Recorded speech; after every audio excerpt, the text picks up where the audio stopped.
ऐसे वाक्य बेटा जिनमें क्या हो, मेन वर्ब के साथ कोई प्रीपोजिशन दिया गया हो। क्या दिया गया हो बेटा? प्रीपोजिशन। ठीक है, फिर ऐसे सेंटेंस या ऐसे वाक्य जिसमें जो हमारा मेन वर्ब है, यही तो मेन वर्ब है। जरा बेटा मेन वर्ब के साथ क्या दिया गया हो? प्रीपोजिशन दिया हो। जैसे यहाँ लुक्स आपका मेन वर्ब है और जो आफ्टर है ये क्या है? ये बेटा प्रीपोजिशन। ठीक है, दूसरे में देखो ये लास्ट जो आपका है बेटा मेन वर्ब है, ये क्या है? Main verb. और इसके साथ जो एट है ये प्रीपोजिशन। क्लियर है? अब यहाँ पर देखो नॉकिंग आपका क्या है? वर्ब है, मेन वर्ब है, और जो एट है ये क्या है? प्रीपोजिशन है। ठीक है, तो आपका सेंटेंस कह रहा है, जो नियम आपका है बेटा, कह रहा ऐसे वाक्य जिनमें मेन वर्ब के साथ कोई प्रीपोजिशन दिया गया हो तब, ठीक है, उनका पैसिव वॉइस में या उनका पैसिव वॉइस बनाते समय या उनको पैसिव वॉइस में बदलते समय जो प्रीपोजिशन होगा, जो प्रीपोजिशन आपका है, इसके स्थान में कोई बदलाव नहीं होगा, कोई परिवर्तन नहीं होगा। समझ में आई बात? Yes sir. अगर सेंटेंस में क्या दिया गया हो? प्रीपोजिशन दिया गया हो। किसके साथ? मेन वर्ब के साथ। अगर मेन वर्ब के साथ प्रीपोजिशन दिया गया है तो उस प्रीपोजिशन में कोई बदलाव नहीं होगा, वो जहां पर है वहीं पर रहेगा। ठीक है, चलो इसको अब हम लोग बनाकर देख लेते हैं बेटा। तो यहाँ पर वर्ब का कौन सा फॉर्म लगा है बेटा? First form looks. देखो लुक में क्या है? एस लगा हुआ है, और जैसे वर्ब में एस लगा हो समझ जाओ वर्ब का फर्स्ट फॉर्म। ठीक है, तो हर चिल्ड्रन क्या हो जाएगा? आगे आ जाएगा। आ गया? अब बताओ एक वचन है, बहुवचन, सिंगुलर है कि प्लूरल? प्लूरल है। चिल्ड्रन प्लूरल होता है। ठीक है, चिल्ड्रन बहुवचन होता है, चिल्ड्रन प्लूरल होता है। क्लियर? तो यहाँ पर इज लगेगा। अगर वर्ब का फर्स्ट फॉर्म है बेटा तो क्या लगाओगे? हेल्पिंग वर्ब इज लगाओगे। ठीक है बेटा, तो हर चिल्ड्रन, चिल्ड्रन हर है ना, चिल्ड्रन यहाँ प्लूरल है, चाइल्ड नहीं है। चाइल्ड होता तो एक वचन होता, अब चिल्ड्रन क्या है? बहुवचन है, तो इसीलिए क्या लग जाएगा? आर। ठीक है, और लुक का थर्ड फॉर्म।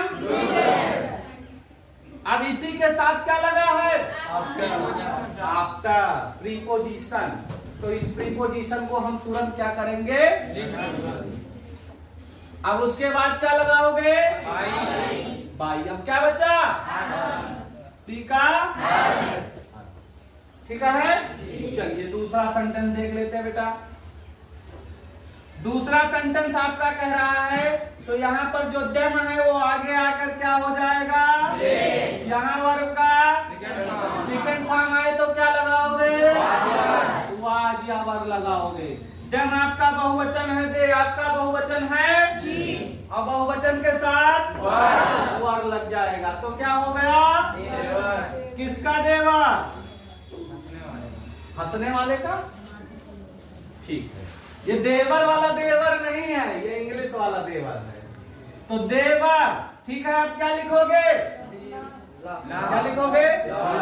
वर्ब का सेकंड फॉर्म यहाँ पर है, और इसका सेकंड और थर्ड फॉर्म दोनों क्या होता है बेटा? एक ही होता है। तो लाभ का क्या लिख जाएगा? लाभ। उसके बाद प्रीपोजिशन क्या लगा है? उसके बाद बाई, अभी का।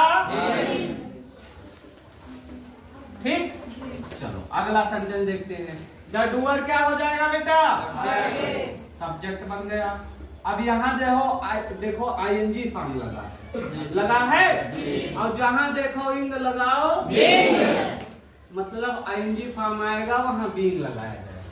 क्लियर है? तो चलो द डूअर इज, और उसके बाद बीइंग, और नॉकिंग का थर्ड फॉर्म नॉट। उसके बाद एट। प्रीपोजिशन छोड़ दोगे?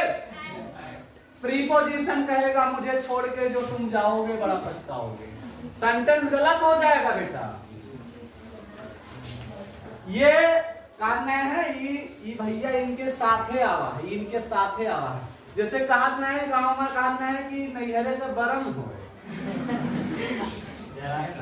भैया ये बेही के आवा है वो बरम के साथ शादी हो गई के साथ है, तो इसके साथ ये आफ्टर की हो गई है शादी, इसी के साथ आया, इसका साथ है छोड़ेगा नहीं, ठीक। हाँ, अगर इसे छोड़कर जाओगे तो बहुत पछताओगे बेटा। तो ऐट यहीं पर हो जाएगा, उसके बाद फिर क्या बचा?